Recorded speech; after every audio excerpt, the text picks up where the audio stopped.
Hello guys, welcome back కావచ్చు అమ్ములు princess channel guys. ఇప్పుడైతే తమ్నైల్లో పెట్టిన ప్రకారం ఏపీఐసెట్ రివైజ్ డీటెయిల్ నోటిఫికేషన్ అయితే వచ్చింది. దాని గురించి అయితే తెలుసుకుందాం. అలాగే రిజిస్ట్రేషన్ ప్రాసెస్ అనేది స్టెప్ బై స్టెప్ ఫోన్లోనే చేసుకోవచ్చు. సో అది ఎలాగో నేను చెప్తాను క్లియర్గా. అలాగే సర్టిఫికేట్స్ లేని వాళ్ళ సిచ్యువేషన్ ఏంటి, ఇంకా రిజల్ట్స్ రాని వాళ్ళ సిచ్యువేషన్ ఏంటి, ప్రొవిజనల్ సిఎంఎం లేని వాళ్ళ సిచ్యువేషన్ ఏంటి అని చెప్పి క్లియర్గా ఈ వీడియోలో చెప్తాను. వీడియోని ఎక్కడ స్కిప్ చేయకండి, లాస్ట్ వరకు అయితే చూడండి. మీకోసం ఎంతో కష్టపడి అయితే వీడియోస్ చేస్తున్నాను. ఇప్పుడు వరకు మీ వీడియోస్ మీద కూర్చొని థంబ్నెయిల్స్ క్రియేట్ చేసుకొని డేటా క్రియేట్ చేసుకొని చేయాలంటే చాలా కష్టపడుతున్నాను. సో లాస్ట్ వరకు అయితే చూడండి. వీడియో చూసి మీకు యూస్ఫుల్ అనిపిస్తే కింద కమెంట్ చేయండి మీకు ఎలా అనిపించింది, యూస్ఫుల్గా లేదా అని. ఓకేనా? సో ఫస్ట్ అయితే డీటెయిల్ నోటిఫికేషన్ అయితే ఏం చేంజ్ అయిందో నేను చూపిస్తాను. సో ఇక్కడైతే డేట్స్ కానీ అవి ఏం కానీ చేంజ్ అవ్వలేదు. సో మొత్తం అంతా ఒకటే. సో ఓన్లీ చేంజ్ అయింది ఏంటంటే 6th పాయింట్ మాత్రం చేంజ్ అయింది ఫీజు రియంబర్స్మెంట్ గురించి.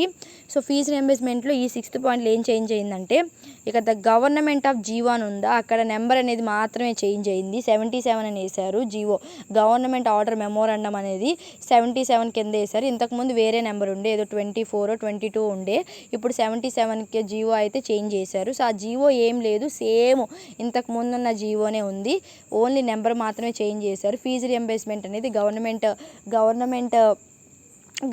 యూనివర్సిటీస్కి కానీ గవర్నమెంట్ కాలేజ్ కానీ జనరల్లో సీట్స్ వచ్చినా సెల్ఫ్ ఫినాన్స్లో సీట్స్ వచ్చినా సరే ఫీజు రియంబర్స్మెంట్ ఉంటుందని చెప్పి వాళ్ళు మెన్షన్ చేశారు. సో అందరు గుర్తుపెట్టుకోండి, మళ్ళీ ఈ క్వశ్చన్ అడగండి. సో సెల్ఫ్ ఫినాన్స్లో సీట్ వచ్చినా జనరల్లో సీట్ వచ్చినా యూనివర్సిటీ మీరు ఐసెట్ రాసి మీకు ర్యాంక్ వచ్చి రిజిస్ట్రేషన్ చేసుకొని మీరు ఐసెట్ ద్వారా వెళ్తే ఐసెట్ ద్వారా మీకు సీట్ వస్తే గవర్నమెంట్ యూనివర్సిటీస్లో ఎంబీఏ జనరల్ అయినా ఎంబీఏ జనరల్ అండి జనరల్ సీట్స్ అయినా సెల్ఫ్ ఫినాన్స్ సీట్స్ అయినా సరే మీకు వస్తాయి. ఓకేనా? అలాగే గవర్నమెంట్ కాలేజ్లో కూడా మీకు ఫీజు రియంబర్స్మెంట్ అనేది రావడం అయితే జరుగుతుంది. సెల్ఫ్ ఫినాన్స్ అయినా వస్తుంది, జనరల్ అయినా వస్తుంది. సో అదే ఈ పాయింట్. అంతకుమించి ఇంకా నోటిఫికేషన్లు అయితే ఏం చేంజెస్ లేవు. ఓకేనా? సో నెక్స్ట్ వన్ వచ్చేసేసి రిజిస్ట్రేషన్ ప్రాసెస్ అనేది స్టెప్ బై స్టెప్ ఫోన్లో ఎలా చేసుకోవాలో చూపిస్తాను. ఓకేనా? సో నేనైతే ఒక పీడిఎఫ్ లాగా చేసేసాను దీన్ని. సో ఈ పీడిఎఫ్ అయితే క్లియర్గా చూపించవచ్చు అని చెప్పి. సో ఇది ఇక్కడ చూసుకొని ఫస్ట్ అయితే మీరు వెబ్సైట్లోకి అయితే వెళ్ళిపోవాలి. వెబ్సైట్లో మన ఐసెట్ని అయితే సెలెక్ట్ చేసుకోవాలి. సెలెక్ట్ చేసుకున్న తర్వాత ఇక్కడ క్యాండిడేట్ రిజిస్ట్రేషన్ పైన క్లిక్ చేయాలి. ఓకేనా? క్యాండిడేట్ రిజిస్ట్రేషన్ పైన క్లిక్ చేసి సో ఇక్కడ hall ticket number me date of birth ఇచ్చేసి సబ్మిట్ చేయాలి. సబ్మిట్ చేసిన తర్వాత మీ ఫేసింగ్ అయితే ఇలా ఉంటుంది. ఓకేనా? మీ పర్సనల్ డీటెయిల్స్ అయితే వచ్చేస్తాయి, మీ పాస్పోర్ట్ సైజ్ ఫోటో. సో ఇక్కడైతే మీ పర్సనల్ డీటెయిల్స్ అన్నీ వచ్చేస్తాయి. ఆ తర్వాత పర్సనల్ డీటెయిల్స్ వచ్చేస్తాయి. సో ఇక్కడైతే చూసుకోండి, మీ మొబైల్ నెంబరు, మీ ఈమెయిలు సచ్చాండ్రా బాబు, మధ్యలో ఒక డాగ్ వచ్చింది, గుండె ఆగిపోయింది నాకు. ఓకే, మీ మొబైల్ నెంబరు, అలాగే ఈమెయిల్ ఐడి, అలాగే అక్కడ నార్మల్లీ మీరు లోకల్ నాన్ లోకల్ అని చెప్పి డిఫాల్ట్గా అక్కడ ఇచ్చేస్తారు. అలాగే క్యాస్ట్ కేటగిరీ అని చెప్పేది డిఫాల్ట్గా అయితే అక్కడ ఇచ్చేస్తారు. సో ఇక్కడైతే ఏం చేయాలంటే డూ హ్యావ్ మీ సేవ ఏపీ సేవ క్యాస్ట్ సర్టిఫికేట్ అని ఉంటుంది. మీరు మీ సేవలో కానీ సచివాలయంలో కానీ క్యాస్ట్ సర్టిఫికేట్ తీసుకుంటే అక్కడ ఎస్ అని చెప్పి సెలెక్ట్ చేసుకోవాలి. ఓకేనా? సో ఇక్కడైతే చూపిస్తాను, చూసుకోండి.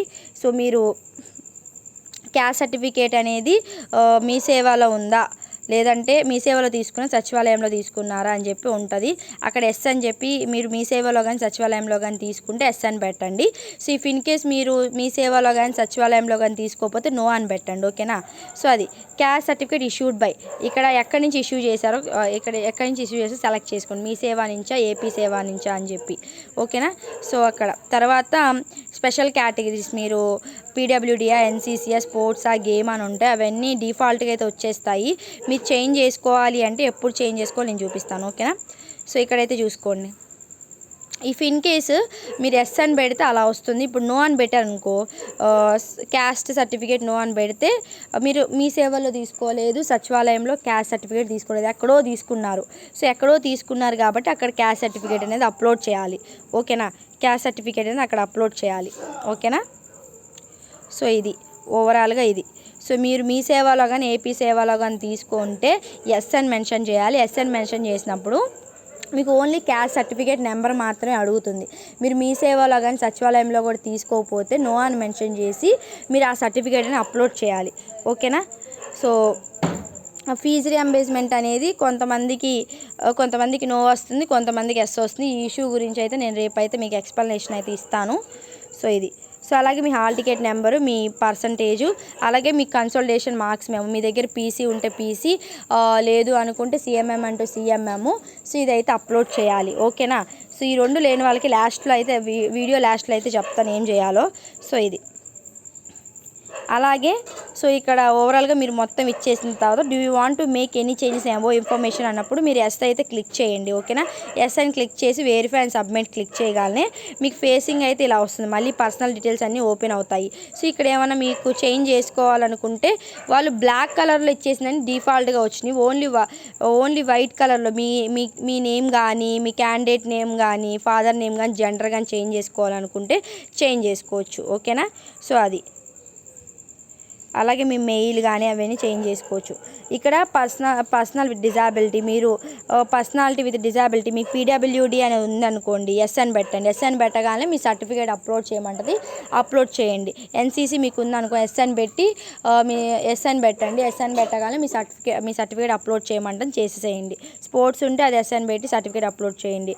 మీకు ఏమన్నా సిఏపి ఉంటే ఎస్ అని పెట్టి సర్టిఫికేట్ అప్లోడ్ చేయండి. స్కాట్స్ కానీ గైడ్స్ కానీ ఏమైనా ఉంటే ఎస్ అని పెట్టి అప్లోడ్ చేయండి.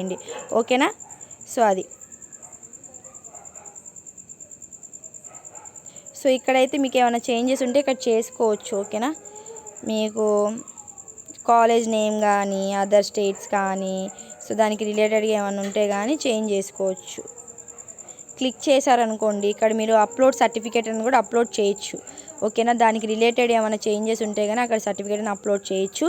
అలాగే ఇక్కడ సో దీని నాన్ లోకల్ కాబట్టి రెసిడెన్సీ ప్రూఫ్ అడిగారు. రెసిడెన్సీ ప్రూఫ్ కింద దీని ఏం అప్లోడ్ చేయాలంటే దీని ఏపీలోనే ఒక 10 years ఉంటున్నట్టు తన స్టడీ సర్టిఫికేట్స్ అయినా అప్లోడ్ చేయాలి. లేదు అంటే వాళ్ళ పేరెంట్స్ ఇక్కడే ఉంటున్నట్టు ఏమన్నా వాళ్ళకి ఏమైనా ఎంప్లాయ్మెంట్ ఏమన్నా ఉంటే కానీ వాళ్ళ సర్వీస్ సర్టిఫికేషన్ కానీ, రెవెన్యూ అఫీషియల్స్ కానీ, issued by revenue officials, revenue నుంచి మనకేమైనా అఫీషియల్స్ ఏమన్నా ఉంటే కానీ అవైనా సబ్మిట్ చేయొచ్చు. లేదంటే వాళ్ళ ఫాదర్ కానీ వాళ్ళ మదర్ కానీ సర్వీస్ సర్టిఫికేషన్ ఉంటే అది అప్లోడ్ చేయొచ్చు. సో ఇవంతా తతంగం ఎందుకు, నేను ఏపీలోనే 10 సంవత్సరాలు చదువుకున్నాను అంటే ఆ 10 సంవత్సరాలు రిలేటెడ్గా స్టడీ సర్టిఫికేట్స్ అయితే అప్లోడ్ చేయండి. రెసిడెన్సీ సర్టిఫికేట్ ఉంటే రెసిడెన్సీ సర్టిఫికేట్ అప్లోడ్ చేయండి. ఓకే. సో ఇకైతే కింద అయితే బాక్స్ అయితే ఉంది కదా, సో ఆ బాక్స్ని అయితే టిక్ చేయండి. టిక్ చేసిన తర్వాత టిక్ చేసి సబ్మిట్ చేయండి. సబ్మిట్ చేశాక మీకైతే ఫీజు అయితే పే చేయమంటుంది. ఫీజు అయితే పే చేసేసేయండి. మీకు డెబిట్ కార్డు ఉంటే డెబిట్ కార్డు, నెట్ కార్డు ఉంటే నెట్ కార్డు, క్రెడిట్ కార్డు ఉంటే క్రెడిట్ కార్డు, ఫోన్పే ఏది ఉన్నా సరే దాని నుంచి ఫీజు అనేది చేసేస్తే మీకు ప్రాసెస్ అనేది కంప్లీట్ అయిపోతుంది. సో మీకు ప్రాసెస్ అనేది క్లియర్గా ఉందో లేదో చూడండి. ఎందుకు ఈ వీడియో మళ్ళీ చేశాను అంటే బై మిస్టేక్ నా హ్యాండ్ తగిలి వీడియో మొత్తం డిలీట్ అయిపోయింది అప్లికేషన్ ప్రాసెస్. సో మళ్ళీ మీకు యూస్ఫుల్ అయిద్దని చెప్పి చేశాను. సో ఇది ఓకే. నెక్స్ట్ క్వశ్చన్ ఏంటి అంటే అందరిది. సో నెక్స్ట్ క్వశ్చన్ థర్డ్ది, సర్టిఫికేట్స్ లేని వాళ్ళ సిచ్యువేషన్ ఏంటి అని చెప్పి. సో రిజిస్ట్రేషన్ ప్రాసెస్ అంతా మీరు ఫోన్లోనే చేసుకోవచ్చు. ల్యాప్టాప్తో ఏం యూజ్ లేదు. ఫోన్ అయితే మీరు రొటేట్ చేసేసుకొని డెస్క్టాప్ మీద పెట్టేసుకొని మొత్తం అయితే చేసేసుకోండి. ఇంకా మీరు ఫోన్ రొటేట్ చేసి డెస్క్టాప్ మీద పెడితే మీకు లైక్ ల్యాప్టాప్ లాగే అనిపిస్తుంది. ఓకేనా. సో సర్టిఫికేట్స్ లేని వాళ్ళ సిచ్యువేషన్ ఏంటి. సో సర్టిఫికేట్స్ లేని వాళ్ళు ఏ సర్టిఫికేట్స్ పీసీ కానీ ప్రొవిజనల్ సర్టిఫికేట్ లేని వాళ్ళైనా, సిఎంఎం సర్టిఫికేట్ లేని వాళ్ళైనా మీరు ఏం చేయాలి అంటే నేను ఒకటే చెప్తాను. మీ దగ్గర సెమ్ కార్డ్స్ ఉన్నాయనుకోండి, ఆ సెమ్ కార్డ్స్తో పాటు ఆ సెమ్ కార్డ్స్ మీద మీ ప్రిన్సిపల్ సిగ్నేచరు, అలాగే మీ కాలేజ్ స్టాంపు, అలాగే మీ సెమ్ కార్డ్స్ ప్రిన్సిపల్ సిగ్నేచరు, అలాగే కాలేజ్ స్టాంపు, అలాగే మీ 10th క్లాస్ సర్టిఫికేట్, ఓకేనా, అలాగే టీసీ, అలాగే స్టడీ సర్టిఫికేట్, ఇవన్నీ కలిపి అప్లోడ్ చేయండి. ఓకేనా. ఇవన్నీ కలిపి అప్లోడ్ చేయండి. ఎవరు అప్లోడ్ చేయాలి, ఎవరి దగ్గర అయితే పీసీ కానీ సిఎంఎం లేకపోతే ఇవన్నీ కలిపి అప్లోడ్ చేయండి. అలాగే మా దగ్గర సెమ్ కార్డ్స్ కూడా లేవు, సెమిస్టర్ వైజ్ కార్డ్స్ కూడా, మెమో కార్డ్స్ కూడా లేవు. మేమేం చేయాలని అడుగుతున్నారు. మీ దగ్గర సెమిస్టర్ వైజ్ మెమో కార్డ్స్ లేనప్పుడు మీరేం చేస్తారంటే మీరు రిజల్ట్స్ అనేవి ఏదో ఒక వెబ్సైట్ నుంచి చూసుకొని ఉంటారు కదా, manabadi.com నుంచి కానీ vidyavision.com నుంచి కానీ చూసుకొని ఉంటారు కదా. ఆ స్క్రీన్ షాట్స్ ఉంటాయి కదా, ఆ స్క్రీన్ షాట్స్ మీద మీ ప్రిన్సిపల్ సిగ్నేచర్ స్టాంప్ వేయించి దాంతోపాటు 10th క్లాస్ సర్టిఫికేట్, అలాగే టీసీ, స్టడీ సర్టిఫికేట్ ఇవన్నీ కలిపి స్టాంప్ వేయించుకొని సిగ్నేచర్ వేయించుకొని కలిపి కంబైన్ చేసి ఒక పీడిఎఫ్లో అప్లోడ్ చేయండి. ఓకేనా. ఒక పీడిఎఫ్లోనే అప్లోడ్ చేయండి. సో మ్యాథ్స్ అయితే 100% షూర్గా సక్సెస్ అయిద్దని చెప్పను, కాకపోతే కాకపోతే మన చేతిలో ఉన్న ఆప్షన్ ఇదే కాబట్టి చెప్తున్నాను. సో ఇది ఏంటంటే మ్యాథ్స్ 100% సక్సెస్ అయ్యిద్దని ఏ విషయానికి చెప్పగలను అంటే ప్రొవిజనల్ కానీ సిఎంఎం కానీ ఉంటే కానీ మీకు 100% అయితే సక్సెస్ అవుతుంది. ఓకేనా. సో మీరు ఇవి అప్లోడ్ చేసిన తర్వాత ఎవరికైనా సక్సెస్ అయితే కింద కమెంట్ చేయండి, అక్క నాకు ఇలా సక్సెస్ అయింది అని చెప్పి.